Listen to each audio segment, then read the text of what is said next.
نحمده ونصلي ونسلم على سيدنا ومولانا محمد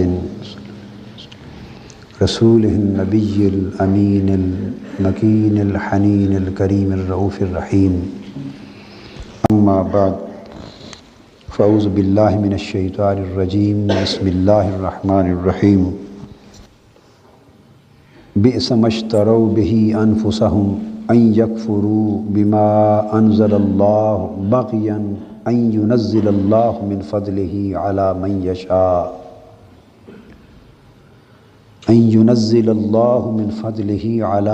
يشاء من عباده فباءوا بغضب على غضب وللكافرين عذاب مهين. صدق الله مولانا العظيم.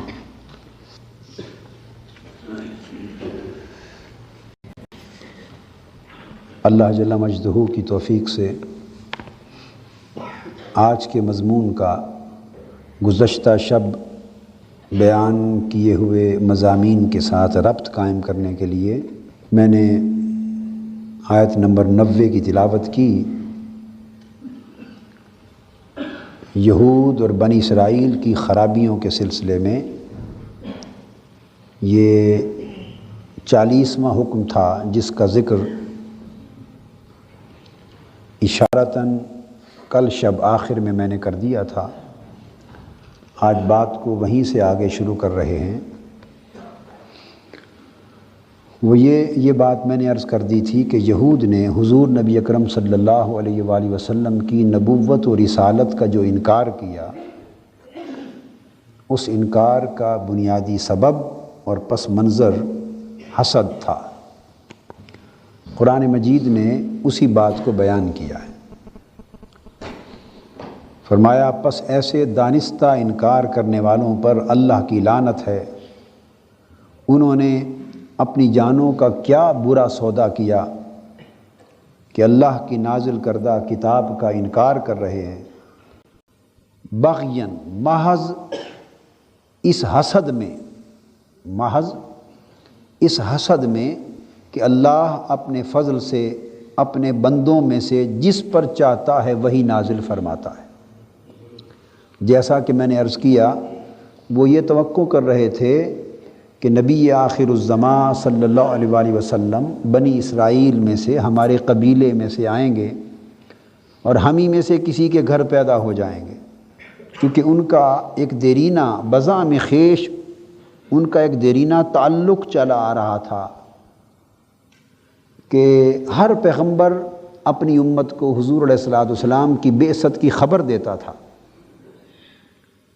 اور یہ عمل آدم علیہ السلام سے شروع ہو گیا تھا، عیسیٰ علیہ السلام تک جاری رہا. اور عیسیٰ علیہ السلام کا ذکر تو قرآن مجید میں آیا ہے کہ آپ نے فرمایا مبشرم برسول یاتی من بعد اسمہ احمد. میں تو اپنے بعد آنے والے رسول جن کا اسم گرامی آسمانوں پر احمد ہے، ان کی آمد کی بشارت دینے والا ہوں. اور سیدنا موسیٰ علیہ السلام نے بھی حضور علیہ السلام کی بڑی تفصیلی بشارتیں دی تھیں جن کا تورات میں ذکر تھا. اور یہ مصر سے، پھر وادی سینا سے، کنعان اور ملک فلسطین اور ملک شام سے چل کر اتنی طویل مسافتیں طے کر کے حجاز میں اور مدینہ کی بستی میں آ کر آباد ہوئے تھے. سینکڑوں برسوں سے صرف اپنی کتابوں کے ذریعے اس شہر کی علامتیں جان کر کہ حضور علیہ السلام کا آخری ٹھکانہ اس شہر میں ہوگا. تو گویا سینکڑوں برسوں کا سفر طے کر کے آئے تھے اور انتظار میں تھے. پھر حضور علیہ السلام کا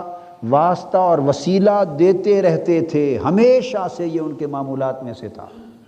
اور فتح یابی پاتے تھے. اور ہر روز حدیث میں آتا ہے کہ اپنے بچوں کو صبح ہر روز جیسے قرآن مجید کا سبق دیا جاتا ہے، تورات میں سے حضور علیہ السلام کی آمد اور بعثت سے متعلقہ آیتیں پڑھ کے سناتے اور وہ حصص یاد کرواتے تھے. یعنی اتنا شدت سے انتظار تھا اور اتنا ذہنی اور قلبی تعلق تھا.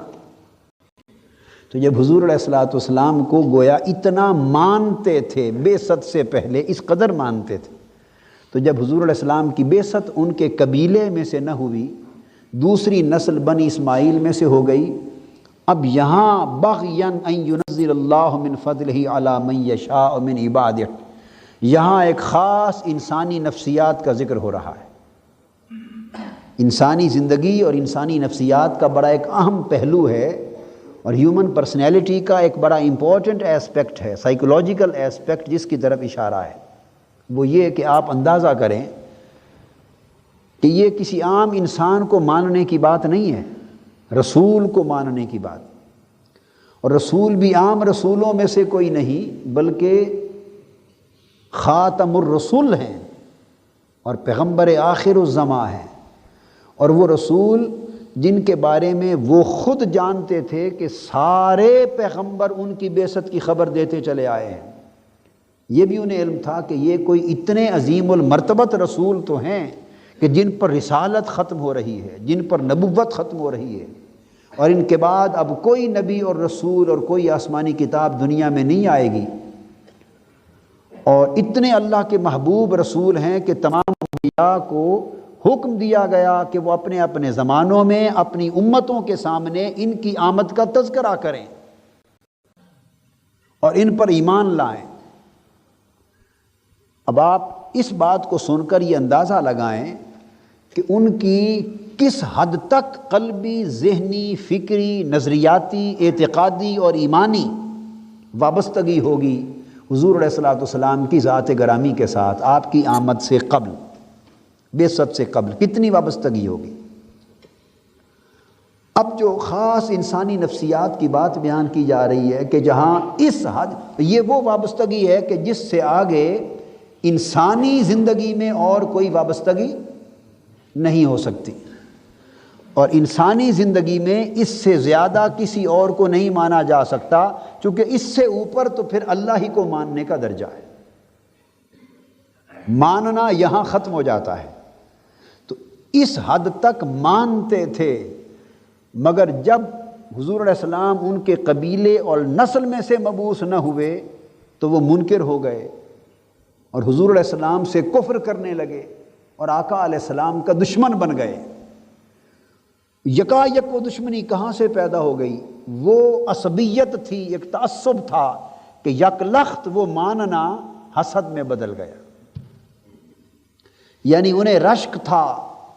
کہ ہم کتنے خوش نصیب ہیں اور کتنی بڑی نسل اور قبیلہ ہے بنی اسرائیل کا کہ نبی آخر الزماں بھی ہم ہی میں مبعوث ہونے والے ہیں۔ گویا یہ کیفیت رشک کی تھی، رشک۔ اور جب حضور علیہ السلام اس نسل میں سے تشریف نہ لائے تو رشک یکایک حسد میں بدل گئے۔ جو ہی دل میں حسد آیا تو حضور علیہ السلام کی رسالت پر ایمان، جس کا صدیوں سے انتظار تھا، وہ کفر میں بدل گیا۔ نکتہ یہ سمجھانا چاہتا ہوں کہ حسد سے بڑھ کر دنیا میں اور کوئی بربادی نہیں ہے، حسد سے بڑھ کر انسانی زندگی میں ہلاکت اور تباہی کا اور کوئی سامان نہیں ہے، کہ جو ایمان بالرسالت کا بھی خاتمہ کر دیتا ہے، اور صدیوں سے جو انتظار تھا ایمان کی کیفیت کے ساتھ، اس کو چشم زدن میں تباہ و برباد کر دیا، جلا کر راکھ اور خاکستر کر دیا۔ قرآن مجید نے اس امر کی طرف اشارہ کیا ہے کہ تم جو منکر ہو گئے اور اس رسول کو جسے جانتے تھے، جس کے وسیلے سے مجھ سے دعائیں مانگتے تھے اور جس کا انتظار کر رہے تھے، اس رسول کے جو منکر ہو گئے، کیوں؟ بغیاً، محض اس حسد کی بنا پر کہ اللہ نے یہ پیغمبر اس نسل میں کیوں پیدا کیا، ہم میں کیوں نہ آیا۔ تو حسد اتنی بڑی لعنت ہے کہ اس سے ہمیشہ پناہ مانگنی چاہیے، اس سے ہمیشہ۔ اور میں یہ بات آپ کو بتا دوں کہ یہ انسانی دل میں داخل ہوتا ہے رشک کے دروازے سے۔ کہاں سے داخل ہوتا ہے؟ رشک کے دروازے سے، کہ رشک پیدا ہوتا ہے کہ واہ وہ کتنا خوش نصیب ہے، اس پر اللہ نے اتنا کرم کیا، اس کو اللہ نے یہ کچھ دیا۔ یہ رشک ہوتا ہے۔ رشک کے ساتھ اگر تو صرف اللہ کی نعمت پر رہے اور شکر مندی پر کیفیت رہے تو رشک رہتا ہے، مگر جب اس کے مقابلے میں انسان اپنی کیفیت کا موازنہ کرنے لگ جائے کہ مجھے تو اتنا کچھ نہ ملا، مجھے تو اتنی عزت نہ ملی، اتنا مال نہ ملا، اتنا درجہ نہ ملا، اتنا مرتبہ نہ ملا۔ جب اپنے اور اس کے مقام کا موازنہ شروع ہو گیا تو سمجھیں کہ اس لمحے سے رشک حسد میں بدلنا شروع ہو گیا ہے۔ بس یہ وہ کیفیت ہے کہ انسان اپنا سیلف انالیسز کر سکتا ہے، خود اپنے اندر جھانک کر۔ یہ مسئلہ کسی سے پوچھنے کی ضرورت نہیں کہ میں حالت رشک میں ہوں یا حالت حسد میں ہوں، میں نے کسوٹی آپ کو دے دی، پیمانہ دے دیا۔ اگر تو اپنا اور اس کا موازنہ نہ ہو اور شکر مندی ہو کہ دوسرے کی اچھی حالت دیکھ کر آپ کا جی ٹھنڈا ہوتا رہے، یہ فیصلہ آپ خود کر سکتے ہیں، تو یہ رشک ہے، رشک تک گناہ نہیں۔ اور اگر آپ دیکھیں کہ اس کی اچھی حالت دیکھ کر ساتھ ہی ساتھ اپنی جو کمزور حالت ہے وہ بھی نگاہوں میں آ رہی ہے، موازنہ شروع ہو گیا ہے، اور موازنے کے ساتھ ساتھ کچھ دل پر بوجھ بھی آنا شروع ہو گیا ہے، کچھ تمنا بھی پیدا ہونا شروع ہو گئی ہے، کاش میرے بھی دن بدل جاتے، کاش میری بھی ایسی حالت ہو جاتی۔ جب یہ کاش کا دھندا شروع ہوا اور موازنہ شروع ہوا تو سمجھے رشک نہ رہا، وہ حسد میں بدلنا شروع ہو گیا، اور حسد انسان کو کفر پر لے جا کے ختم کرتا۔ ابلیس کو شیطان کس نے بنایا؟ اسی حسد نے بنایا۔ ابلیس کو شیطان حسد نے بنایا۔ عبادت گزار تھا، ملائکہ میں بڑا اولو العزم اور اونچے مرتبے کا شخص تھا، جن تھا، مگر اپنے علم اور عبادت کے باعث ملائکہ کا بھی استاذ تھا، جنات میں سے ہو کر ملائکہ کا استاذ تھا۔ مگر جب سیدنا آدم علیہ السلام کی تخلیق عمل میں آئی اور ان کو سجدے کا حکم ہوا، یہ اکڑ گیا۔ اور اکڑا کیوں؟ جب اللہ پاک نے پوچھا، اے ابلیس، جب میں نے تمہیں حکم دیا کہ تو سجدہ کر آدم کو، تو کس چیز نے تمہیں منع کیا سجدہ کرنے سے؟ اس نے کہا ایک مقام پر کہ انا خیر منہ خلقتنی من نار وخلقتہ من طین، میں تو خود اس سے بہتر ہوں۔ وہ موازنہ کرنے لگ گیا، مجھے تو نے آگ سے بنایا، اسے مٹی سے بنایا، اور میں بہتر ہو کر کمتر کو سجدہ کروں؟ اور دوسرے مقام پر فرمایا کہ میری آنکھوں کے سامنے اسے بشر بنایا گیا، تو میں اس بشر کو سجدہ کروں؟ بس جو ہی اس نے اپنی حالت کو مقام رسالت کے ساتھ موازنہ کرنا شروع کیا، یہاں حسد کی آگ میں جل گیا۔ اور شیطان کا ایک معنی بھی یہ ہے، حسد کی آگ میں جلنے والا۔ تو اللہ پاک نے فرمایا فخرج منہا فإنک رجیم، نکل جا میری بارگاہ سے، آج کے بعد تو لعنتی ہو گیا۔ تو حسد انسان کو ملعون اور مردود بنا دیتا ہے، اور کچھ اس کے پلے نہیں بچتا، سب تباہ و برباد ہو جاتا۔ اس سے بچنا چاہیے۔ اس کے بعد اگلی چیز اللہ رب العزت نے بیان فرمائی، وَإِذَا قِيلَ لَهُمْ آمِنُوا بِمَا أَنزَلَ اللَّهُ قَالُوا نُؤْمِنُ بِمَا أُنزِلَ عَلَيْنَا وَيَكْفُرُونَ بِمَا وَرَاءَهُ وَهُوَ الْحَقُّ مُصَدِّقًا لِمَا مَعَهُمْ قُلْ فَلِمَ تَقْتُلُونَ أَنبِيَاءَ اللَّهِ مِن قَبْلِ إِن كُنتُم مُؤْمِنِينَ۔ پھر اب ان کی اگلی خصلت بیان ہو رہی ہے، 42ویں، کہ جب ان سے کہا جاتا ہے کہ تم اس کتاب پر ایمان لاؤ جو اللہ نے نازل فرمائی، تو وہ کہتے ہیں ہم تو صرف اس کتاب پر ایمان لاتے ہیں، اس کو مانتے ہیں جو ہم پر نازل ہوئی۔ اب انکار شروع ہو چکا ہے نا، حسد کے بعد انکار شروع ہو چکا۔ اب یہاں اشارہ اس امر کی طرف ہے، انہیں معلوم تھا کہ جو کتاب ان کے پاس ہے تورات، وہ بھی اللہ نے اتاری، اور جو کتاب حضور علیہ الصلوۃ والسلام پر اتری وہ بھی اللہ نے اتاری۔ تو جب اتارنے والی ذات ایک ہے تو کیا وجہ ہے کہ اس پر ایمان لایا جائے اور اس پر ایمان نہ لایا جائے؟ وحی الہی ہے۔ تو قرآن مجید جو ان کی خصلت بیان فرما رہا ہے وہ یہ کہ جب ان سے کہا جائے کہ اس کتاب پر ایمان لاؤ، تو وہ کہتے ہیں نہیں، جو ہمارے پاس ہے ہم تو صرف اس کو مانیں گے، اور جو اس کے علاوہ ہے اس کا انکار کرتے ہیں، اس کا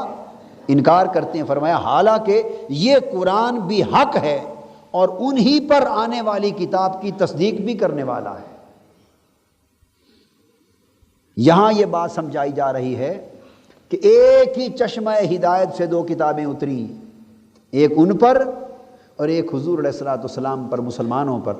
تو وہ اپنی کو مانتے ہیں گویا وحی الہی کے اس ایڈیشن کو مانتے ہیں جو ان کے ہاتھ میں ہے، اور جو لیٹسٹ ایڈیشن اللہ کی وحی کا حضور علیہ الصلوۃ والسلام پر اترا اسے ماننے سے انکار کرتے ہیں۔ یہاں جو سوچ ہے یہ اسی سوچ کی نشاندہی کی جا رہی ہے جس کا ذکر ہم نے گزشتہ شب کیا تھا، وہ یہ کہ جب لوگ دین کے ٹکڑے کر لیتے تو جو کچھ اپنے پاس ہوتا ہے اس کو مانتے ہیں اور جو دوسروں کے پاس ہوتا ہے اس کا انکار کرنے لگتے ہیں، اور یہ کہتے ہیں کہ دین صرف وہی کچھ ہے جو ہم مانتے ہیں، جو ہمارے پاس، جو دوسروں کے پاس ہے معاذ اللہ وہ تو دین ہی نہیں، اس کو من گھڑت باتیں کہتے ہیں۔ بات یہودیوں کی نفسیات کی ہو رہی ہے مگر ہمیں سنایا جا رہا ہے۔ اب ہمارے پاس کتابیں تو دو نہیں ہیں نا، کتاب تو ایک ہی ہے، مگر ہم نے اس کتاب کے اسی طرح ٹکڑے بنا ڈالے ہیں جس طرح پہلی قوموں نے وحی الہی اور تعلیمات الہیہ کے ٹکڑے کر دیے تھے۔ اب جس مکتب فکر کے پاس تعلیمات کا جو حصہ ہے اور جو ترجیح دے رہا ہے، جو اس کے مزاج کے مطابق ہے، وہ سمجھتا ہے کہ یہی دین کل ہے، اور جو کچھ دوسرے کے پاس ہے وہ یہ قرار دے رہا ہے کہ معاذ اللہ وہ من گھڑت ہے، اس کا دین سے کوئی تعلق ہی نہیں۔ آپ کو اس وقت جا کے خبر ہوتی ہے کہ نہیں بھائی ادھر بھی دین ہی کی بات تھی، جب آپ براہ راست جا کر اس گروہ میں بیٹھ کر ان کی بات سنتے ہیں، اور اگر آپ ایک حلقے میں بیٹھ کر ان کی زبان سے دوسروں کی نسبت سننے لگ جائیں اور عمر بھر سنتے چلے جائیں تو ذہن اتنا تنگ نظر ہو جائے گا کہ خیال یہ گزرے گا کہ بس مسلمان یہی ہیں، اور جو پرلے محلے والے ہیں وہ تو کافر اور مشرک ہیں، وہ تو سیدھے جہنمی ہیں، انہیں تو دین کی سرے سے خبر ہی نہیں، انہوں نے تو گویا قرآن کھول کے دیکھا ہی نہیں۔ رفتہ رفتہ ایسا ذہن بنا دیا جاتا ہے، اور یہ ذہن میں ہمیشہ بتایا کرتا ہوں کہ فرقہ واریت ناموں کا نام نہیں ہے، یاد رکھ لیں۔ میرے نزدیک کوئی اہل سنت کہلائے، کوئی دیوبندی مکتب فکر سے اپنے آپ کو منسوب کرے، کوئی بریلوی مکتب فکر یا علماء سے منسوب کرے، کوئی اہل حدیث کہلائے، کوئی اہل تشیع کہلائے، میرے نزدیک یہ عنوانات فرقہ پرستی نہیں ہیں، یہ فرقہ واریت نہیں ہے۔ میں اگلی بات کہنا چاہتا ہوں، فرقہ واریت مسالک کے نام کا نہیں ہے، فرقہ واریت دراصل ایک سوچ ہے، دراصل ایک، خواہ آپ کسی فرقے کے عنوان سے وہ سوچ رکھیں، خواہ وہ اس عنوان کے بغیر سوچ رکھیں، فرقہ واریت اس سوچ کا نام ہے کہ ایک طبقہ صرف خود کو اہل توحید، اہل ایمان اور اہل اسلام اور اہل حق سمجھے، اور اپنے سوا باقی تمام مکاتب فکر کو کافر، مشرک اور دائرہ اسلام سے خارج سمجھے۔ یہ جو سوچ ہے دراصل اس کا نام فرقہ واریت ہے۔ اگر یہ سوچ ختم ہو جائے اور اس کی جگہ یہ سوچ ڈیولپ ہو جائے کہ ہاں یہ سب امت مسلمہ کے مختلف مکاتب ہیں،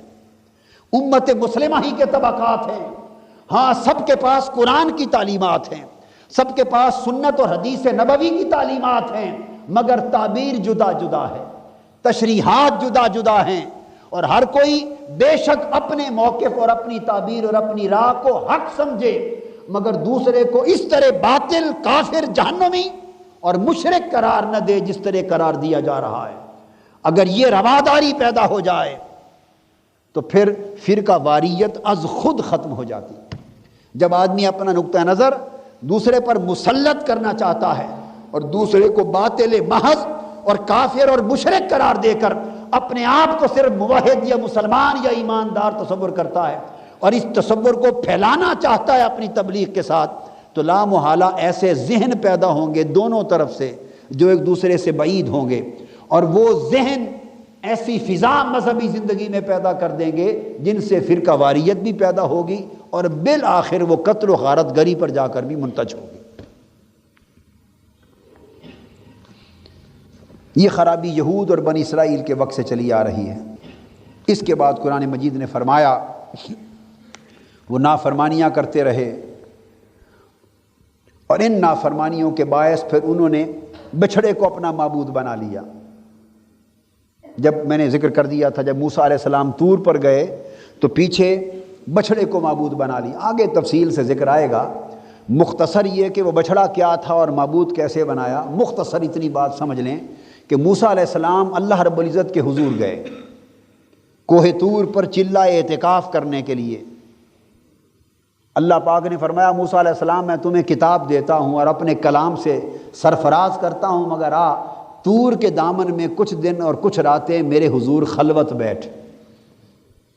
یہاں ایک نکتہ معلوم ہوتا ہے کہ خلوت میں برکت ہوتی ہے کہ جب انسان کچھ خلوت گزینی کرتا ہے تو پردے اٹھتے ہیں، خلوت گزینی کرتا ہے تو پردے اٹھتے ہیں۔ خلوت گزینی کیا ہے؟ کہ آدمی کچھ عرصے کے لیے مخلوق سے پردہ کرتا ہے، مخلوق سے، بولیے، تو جب انسان مخلوق سے کچھ عرصے کے لیے پردہ کرتا ہے تو مولا اپنا پردہ کچھ عرصے کے لیے ہٹا لیتا ہے۔ ادھر سے پردہ جب انسان کرتا ہے تو ادھر سے پردہ ہٹ جاتا ہے۔ بس اتنا ہی حساب ہے۔ اس لیے انبیاء علیہ السلام پر جس پر بھی خاص کچھ عرصے کے لیے خصوصی نعمت کی گئی اسے کچھ عرصے کے لیے خلوت بٹھایا گیا۔ سیدنا زکریہ علیہ السلام کا ذکر آتا، کبھی خلوت بٹھایا، کبھی چپ کروا دیا۔ تو موسیٰ علیہ السلام کو اعتکاف کے لیے بلایا، واپس آئے تو سامری ایک جادوگر تھا، اس نے لوگوں کو بچھڑا بنا کر سونے کا، وہ بولنے لگ گیا اور اس کی پوجا پہ ڈال دیا کہ یہ تمہارا خدا ہے۔ وہ پوجنے لگ گئے۔ موسیٰ علیہ السلام واپس آئے، اس سے پوچھا کہ تو نے یہ ظلم کہاں سے کیا اور کیسے کیا؟ اب وہ بات اس نے کہا کہ ماجرا یہ ہے کہ حضرت جبرائیل امین موسیٰ علیہ السلام کے پاس آتے تھے، یہ وادی سینا میں رہ رہے تھے بنی اسرائیل، تو جبرائیل امین جب موسیٰ علیہ السلام کے پاس آئے وہ گھوڑے پر سوار تھے، سواری پر تھے، بلانے کے لیے کہ اے موسیٰ اللہ پاک نے فرمایا ہے کہ چند دن وادی ایمن میں یعنی کوہ طور کے دائیں جانب آ کے میری قربت میں خلوت بیٹھ۔ تو جب بلانے آئے اور واپس گئے تو وہ گھوڑا جس پر جبرائیل امین سوار تھے اس صحرا میں، ریتلے صحرا میں جہاں قدم پاؤں رکھتا تھا وہیں سبزہ اگاتا تھا، چونکہ جبرائیل امین سوار تھے، گھوڑا جہاں قدم رکھتا تو گویا وہ ملائکہ میں سے رسول ہیں نا، تو ان کی برکت سے گھوڑے کے پاؤں تک یہ تاثیر چلی گئی۔ وہ گھوڑے پر سوار تھے، گھوڑے کے قدم زمین پر تھے، گویا وہ مس ہو رہے تھے گھوڑے سے اور گھوڑا مس ہو رہا تھا زمین سے۔ تو جہاں جہاں گھوڑے کے قدم لگتے، قدم اٹھتا تو مردہ زمین زندہ ہو جاتی۔ سبزے کا اگانا صحرا میں مردہ زمین کے زندہ ہونے کی علامت ہے۔ سامری سمجھدار آدمی تھا، جادوگر تھا، وہ پا گیا راز۔ اس نے اس جگہ سے مٹی اٹھائی اور وہ جو زیورات ڈلوا دیے تھے اس نے بنی اسرائیل کے سارے اور جلا کر وہ سونا بن گیا تھا، اس سے ایک بچھڑا تراشا اور اس مٹی کو اس کے منہ میں ڈال دیا۔ بس وہ مٹی اس بچھڑے کے منہ میں پڑنے کی دیر تھی کہ وہ بولنے لگ گیا، زندہ ہو گیا۔ تو یہاں سے ایک نکتہ معلوم ہوتا ہے کہ اللہ رب العزت کی خاص نعمتوں والے جو افراد اور برگزیدہ لوگ ہوتے ہیں، جن چیزوں سے وہ مس کرتے ہیں ان کے مس سے بھی یہ کیفیت پیدا ہو جاتی ہے کہ جہاں وہ قدم رکھتے ہیں وہ زمین، وہ مٹی، وہ جگہ، وہ فضا حیات بخش ہو جاتی، زندگی دیتی۔ یہی کیفیت حضرت خضر علیہ السلام اور موسیٰ علیہ السلام کے ساتھ ہوئی تھی کہ یوشع بن نون جب مچھلی بھول گئے اس دو دریاؤں کے سنگم کی جگہ جہاں خضر علیہ السلام آتے، غسل کرتے اور وضو کیا کرتے تھے، تو جس پانی کو خضر علیہ السلام کے ہاتھ لگتے تھے اس پانی میں یہ تاثیر ہو گئی تھی کہ وہ کاٹی ہوئی، تلی اور بھونی ہوئی مچھلی جو کھانے کے قابل تھی، جب اس مچھلی کو اس تالاب کا پانی لگ گیا تو مچھلی زندہ ہو کے بھاگ گئی۔ جہاں خضر علیہ السلام کے ہاتھ لگے تھے اس پانی میں، تو اس پانی نے مردہ مچھلی کو زندہ کر دیا۔ جبرائیل علیہ السلام کے گھوڑے کے سم جس مٹی پہ لگے تھے وہ مٹی بچھڑے کے منہ میں گئی، وہ بولنے لگ گیا۔ یعنی یہ دو تاثیرات بیان ہوتی ہیں۔ اشارہ اس امر کی طرف ہے کہ اللہ رب العزت کی نعمتیں جن افراد کو نصیب ہوتی ہیں ان کے اندر حیات بخشی کی کیفیت پیدا ہو جاتی۔ اس لیے اللہ والے جن کے قلوب پر اور جن کے قلب و باطن پر اللہ رب العزت کے انوار و تجلیات کا ورود ہوتا ہے اور مالائے اعلیٰ سے تجلیات آتی ہیں اور فیوزات الہیہ کا نزول ہوتا رہتا ہے، رب کائنات کے جن بندوں کا تعلق مالائے اعلیٰ سے قائم ہو جاتا ہے تو ان کے قلب و باطن اور ان کے وجود اور نفوس قدسیہ میں یہ تاثیر پیدا ہو جاتی ہے کہ جو لوگ ان کی مجلس میں آتے ہیں اور جن کے دلوں پر ان کی نگاہ پڑ جاتی ہے، اگر ان کے دل مردہ ہوں تو وہ بھی زندہ ہو جاتے ہیں۔ یہ اہل اللہ کی مجلس کی برکت ہوتی ہے، یہ اہل اللہ کی صحبتوں کا فیض ہوتا ہے، یہ ان کی صحبتوں کا فیض ہوتا ہے۔ یہ ایک طویل موضوع ہے، آگے کوئی مقام آیا تو انشاءاللہ اس پہ روشنی ڈالوں گا۔ تو بچھڑے کی بات کی کہ بچھڑے کی پوجا کیسے شروع ہوئی۔ انہوں نے دیکھا کہ سونے کا بچھڑا بول رہا یہ خدا ہوگا، تو موسیٰ علیہ السلام نے آ کر پوچھا، خیر اس پر پھر انہیں سزا ہوئی، ہزارہا افراد کی جانیں تلف ہوئیں اور جا کے معافی ہوئی۔ اب یہاں قرآن مجید فرماتا ہے وَأُشْرِبُوا فِي قُلُوبِهِمُ الْعِجْلَ بِكُفْرِهِمْ، وہ جو پے در پے انکار کرتے تھے اللہ کے احکام کا، ان کے انکار و کفر کی وجہ سے ان کے دلوں میں بچھڑے کی محبت رچا دی گئی۔ یہ بات توجہ طلب ہے۔ وَأُشْرِبُوا فِي قُلُوبِهِمُ الْعِجْلَ بِكُفْرِهِمْ، ان کے دلوں میں ان کے کفر اور انکار کے باعث بچھڑے کی محبت رچا دی گئی۔ یہاں سے یہ بات معلوم ہوئی کہ بعض اعمال اتنے برے ہوتے ہیں جب انسان اللہ کی نافرمانی کرتا ہے، مسلسل سرکشی کرتا ہے اور اللہ کے احکام کی تعمیل نہیں کرتا، تو بعض اعمال کی یہ نحوست ہوتی ہے اور بعض اعمال سیئہ اور بعض نافرمانیوں کا یہ بد اثر ہوتا ہے کہ ان کی وجہ سے دلوں سے اللہ کی محبت نکل جاتی ہے اور غیر کی محبت راسخ ہو جاتی ہے۔ یہ انسان کے اپنے بعض برے اعمال اور نافرمانیوں کے باعث دلوں میں کسی بری چیز کی محبت، خواہ وہ مال و دولت کی محبت ہو جیسے بچھڑے کی محبت تھی، خواہ وہ دنیا کی محبت ہو، خواہ وہ اور دنی اور گھٹیا چیزوں کی محبت ہو، خواہ کوئی ایسی محبت ہو جو انسان کو اللہ سے دور کر دے، اللہ کے رسول سے دور کر دے، دین سے دور کر دے، آخرت کو بھلا دے اور دنیا میں ڈبا دے، تو گویا بعض برے اعمال نافرمانیوں کی وجہ سے دلوں میں غفلت ڈال دی جاتی ہے، اور وہ غفلت بھی بعض اوقات انسان کی اپنی بد اعمالیوں کا سزا ہوتی ہے۔ تو وہ غفلت، وہ دنیا کی محبت یا آخرت سے بے فکری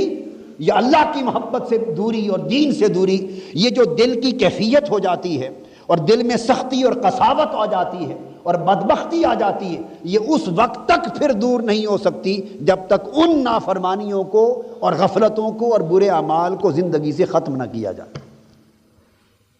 تو بعض اعمال کا نتیجہ یہ چیز ہوتی ہے۔ اب اللہ رب العزت نے اس کے بعد آگے فرمایا 44ویں حکم کے طور پر قُلْ إِنْ كَانَتْ لَكُمُ الدَّارُ الْآخِرَةُ عِنْدَ اللَّهِ خَالِصَةً مِّن دُونِ النَّاسِ، وہ یہ بھی کہتے تھے کہ آخرت ہمارے لیے مختص کر دی گئی، جنت ہمارے لیے ہے، جیسے ہم بھی اس ذوم میں مبتلا رہتے ہیں، ہم بے پرواہ ہو گئے آخرت سے، جہنم کے عذاب سے نہیں ڈر ہو گئے، آخرت کی جواب طلبی سے نہیں ڈر ہو گئے، ہمیں آخرت کا خوف نہ رہا، اللہ کے حضور پیش ہونے کا ڈر نہ رہا، اور دوزخ کی دہکتی ہوئی آگ کا کوئی خوف و خطر نہ رہا، ہم شیر ہو گئے، اور ہمارا یہ خیال ہے ہم نے جنت میں ہی چلے جانا ہے۔ اسی بے فکری نے ان کو بھی تباہ کر دیا تھا، یہ بے فکری ہمیں بھی تباہ کر دے گی۔ اللہ پاک نے فرمایا اگر تمہارا یہ خیال ہے کہ جنت تمہارے لیے ہی ہے اور اچھی آخرت تمہارے لیے مختص کر دی گئی ہے، تو فرمایا فَتَمَنَّوُا الْمَوْتَ إِن كُنتُمْ صَادِقِينَ، پھر تم موت کی تمنا کرو اگر سچے ہو۔ اگر بہترین آخرت تمہارے لیے ہے اور جنتیں تمہارے لیے ہیں تو پھر تم موت سے ڈرتے کیوں؟ پھر تو آخرت اس دنیا سے بہر صورت بہتر ہوگی، پھر اگر تم سچے ہو اس خیال میں تو موت کی تمنا کرو۔ اللہ پاک نے فرمایا اور جواباً خود فرمایا وَلَن يَتَمَنَّوْهُ أَبَدًا، اے حبیب مکرم صلی اللہ علیہ وآلہ وسلم آپ دیکھیں گے کہ آپ انہیں دعوت دیں، اگر تمہیں اتنا پختہ یقین ہے کہ جنت تمہارے انتظار میں ہے تو پھر تم موت کی تمنا کرو تاکہ اعلیٰ جنتوں میں جا پہنچو۔ قرآن نے فرمایا آپ دیکھیں گے کہ وہ ہرگز موت کی تمنا نہیں کریں گے، موت سے ڈریں گے، گھبرائیں گے۔ کیوں؟ بما قدمت ایدیہم، ان کے گناہ اور ان کے مظالم ان کی آنکھوں کے سامنے ہیں جنہیں وہ آگے بھیج چکے ہیں، ان کا دل ڈر رہا ہے اور گھبرا رہا ہے۔ وَلَتَجِدَنَّهُمْ أَحْرَصَ النَّاسِ عَلَى حَيَاةٍ وَمِنَ الَّذِينَ أَشْرَكُوا يَوَدُّ أَحَدُهُمْ لَوْ يُعَمَّرُ أَلْفَ سَنَةٍ، اللہ پاک نے فرمایا آپ انہیں یقیناً سب لوگوں سے زیادہ جینے کی ہوس میں مبتلا پائیں گے۔ یہ بھی یہودیوں کی آرزو تھی۔ آپ دیکھتے چلے آئیں ہم کتنا مختلف ہیں۔ اگر یہودیوں کی خرابیوں کو ایک آئینہ بنا لیا جائے اور بنی اسرائیل کی پوری داستان حیات، ان کی نافرمانیوں اور سرکشیوں کی پوری داستان ایک طرف ایک چارٹ کی صورت میں سامنے ہو، اور ادھر ہم اپنے احوال حیات کا اس کے سامنے رکھ کر موازنہ کریں، تو شاید ہمیں اپنی حالت ان سے بھی بدتر دکھائی دے، مختلف نظر نہ آئے۔ قرآن مجید نے کہا آپ دیکھیں گے کہ وہ سب لوگوں سے زیادہ اس دنیا میں طویل زندگی کی ہوس میں مبتلا ہے۔ وہ چاہتے ہیں کہ مشرکوں سے بھی زیادہ ان کی ہوس زندگی ہے، اور وہ چاہتے ہیں کاش، ان میں سے ہر شخص چاہتا ہے کاش اسے 1000 برس عمر مل جائے، موت اس کے قریب ہی نہ آئے، 1000 برس عمر مل جائے۔ اور فرمایا اگر اسے اتنی طویل عمر مل بھی جائے تو بھی وہ اسے عذاب سے بچانے والی نہیں ہو سکتی۔ اللہ ان کے اعمال کو خوب دیکھ رہا ہے کہ اللہ کے بندوں کی اور ان کے ایمان کی علامت یہ ہے کہ اللہ کے بندے موت سے محبت کرتے، مرنے سے محبت کرتے، اس لیے کہ انہیں یقین ہوتا ہے اللہ کی بندگی میں زندگی بسر کرنے کا کہ موت کے بعد جو زندگی شروع ہونے والی ہے وہ اس زندگی سے بہر صورت بہتر ہوگی۔ یہ دنیا مومن کا قید خانہ ہے۔ علامہ اقبال نے کہا کون کہتا ہے کہ مومن مر گئے، قید سے چھوٹے وہ اپنے گھر گئے۔ الدنیا سجن المؤمن، دنیا مومن کا قید خانہ ہے، اس لیے کہ وہ اپنے محبوب حقیقی سے دور، وہ اپنے وطن اصلی سے دور، وہ اعلیٰ جنتوں سے دور، وہ نعمت بڑے اعلیٰ مقامات سے دور، وہ اللہ کی قربتوں سے دور، اس کی قربت کے چشموں سے دور، اس کی نعمتوں کی لذت اور راحت بری زندگی سے دور، اس مادی دنیا میں دوری میں زندگی کے دن بسر کر رہا ہے، اور ہر وقت اس کی روح جو عالم ارواح سے کٹ گئی، جو مالائے اعلیٰ سے کٹ گئی، جو قربت الہیہ کی لذتوں سے کٹ گئی، اس کی روح تو اس پرندے کی طرح ہر وقت پھڑ پھڑاتی رہتی ہے جس کے پر بھی کاٹے گئے ہوں، جسے پنجرے میں بند کر دیا گیا ہو۔ وہ پنجرہ وہ پرندہ اپنے دوسرے ہم جنس پرندوں کو کھلی ہواؤں میں ہر وقت اڑتا ہوا دیکھے، کھلی ہواؤں میں ہر وقت تیرتا ہوا دیکھے، اڑنا چاہے کہ میں بھی ان پرندوں کے ساتھ اس فضائے بسیط میں اڑنا شروع کر دوں، مگر جو ہی اڑے تو اس وقت پنجرہ اس کی پرواز میں رکاوٹ بن جائے اور پھڑ پھڑا کے وہی رہ جائے۔ اس پرندے کی بے بسی کی کیفیت کا اندازہ کرو جس کی آنکھوں کے سامنے ادھر فضائے بسیط ہے، اڑتے ہوئے لاکھوں پرندے ہیں، وہ اڑ کر ان سے مل جانا چاہتا ہے، مگر پنجرہ وہ قفس اس کو اڑنے نہیں دیتا۔ لوگوں بس ہماری روح اس مالائے اعلیٰ کے پرندے کی طرح ہے، اس عالم ارواح کے روحانی جبروتی ملکوتی اور لاہوتی پرندے کی طرح ہے، جسے علامہ نے کہا اے طائر لاہوتی، اے طائر لاہوتی، اس رزق سے موت اچھی۔ یہ ہماری روح طائر لاہوتی ہے، یہ طائر یعنی پرندہ جبروتی ہے، یہ پرندہ ملکوتی ہے، یہ پرندہ ہاہوتی ہے۔ یہ روح جو جسم، نفس اور مادی قفس عنصری کے اندر پر کاٹ کر بند کر دیا گیا، یہ پرندہ اس دنیا کا پرندہ نہ تھا، یہ عالم ملکوت کا پرندہ تھا، یہ عالم جبروت کا پرندہ تھا، یہ عالم لاہوت کا پرندہ تھا۔ یہ روح بے شک ہے تو اس قفس عنصری کے پنجرے میں بند، مگر اس کی نگاہ بند نہیں، ہمیں تو نظر کچھ نہیں آتا، مگر روح تو صبح و شام مالائے اعلیٰ کو تک رہی ہے، روح ملائکہ کی پروازوں کو دیکھ رہی ہے، روح نفوس قدسیہ کی پروازوں کو دیکھ رہی ہے، ہماری روح اس مالائے اعلیٰ میں مقدس روحوں کو دیکھ رہی ہے، ان جنتی فضاؤں کو دیکھ رہی ہے، انوار الہیہ کا وہ جو ورود ہر وقت عرش الہی پر ہو رہا ہے، اور تجلیات الہیہ کا نزول جو ہر وقت مالائے اعلیٰ میں ہو رہا ہے، اور مالائے اعلیٰ کے اس نورانی سمندر میں جو روحیں تیر رہی ہیں، جو روحیں تیر رہی ہیں، ارے ان سے پوچھو ان روحوں سے پوچھو جو ان روحوں کو دیکھ رہی ہیں، جو ان پرندوں کو دیکھ رہی ہیں، ان سے پوچھو یہ قفس کیا ہے اور وہ دنیا کیا ہے، یہ پنجرا کیسا ہے اور وہ فضائے بسیط کیا ہے۔ روح اڑنا چاہتی ہے مگر جسم روک لیتا ہے۔ روح چاہتی ہے اے مردود پنجرے تو ٹوٹ، میں تجھ سے نکلوں اور مالا اعلیٰ کی سنگتوں میں چلی جاؤں، میں بھی ان قربتوں کی فضاؤں میں دوڑوں، میں بھی مالا اعلیٰ کی فضائے بسیط میں تیروں، مگر روح کو پر یہ پنجرا روک رہا ہے۔ اس لیے جو مومن ہے اس کی روح چاہتی ہے کہ مولا جو وقت تو نے اس پنجرے میں قید کر رکھا ہے وہ لمحے کاٹ تاکہ وطن میں جا پہنچوں، اپنے یاروں سے جا ملوں، اپنی سنگتوں سے جا ملوں، میں تیری قربتوں کے چشموں پر جا کر شراب طہور کے جام پیوں، کبھی تیرے پردے اٹھیں، کبھی تیرے جلوے کروں، کبھی تیری قربتیں ہوں، کبھی انبیاء کی مجلسیں ہوں۔ میں کہاں مارا گیا اس پردیس میں، نہ کوئی میرا جاننے والا، نہ کوئی پہچاننے والا، نہ کوئی میری درد سننے والا، نہ گریہ و زاری سننے والا، نہ کوئی میرے راز سے واقف، نہ کوئی میرے حال سے آگاہ۔ تو جو مومن کی روح ہے وہ تو جانا چاہتی ہے، اور جو کافر کی روح ہے وہ یہیں رہنا چاہتی ہے۔ اس لیے کافر، فاسق اور گناہگار دنیا سے لو لگاتا ہے چونکہ اسے آگے کچھ نظر نہیں آتا، اور مومن اللہ سے لو لگاتا ہے چونکہ اس کا تو سب کچھ وہاں پڑا ہے۔ ہائے ہائے، اس کا تو سب کچھ وہاں پڑا ہے۔ اس لیے فرمایا ہائے ہائے ہائے ہائے، حبیب ان سے کہہ دیں کہ اگر تم سچے ہو اور آگے تمہارا بہت کچھ رکھا ہے تو مرنے کی تمنا کرو۔ جواب دیا یہ تو نہیں مرنا چاہتے، یہ تو 1000 سال بھی گزر جائیں یہیں رہنا چاہتے ہیں۔ مرنے کی تمنا دل میں وہی رکھتے ہیں جن کے پردے اٹھ گئے اور جن کا اگلا سامان خوش نما ہے۔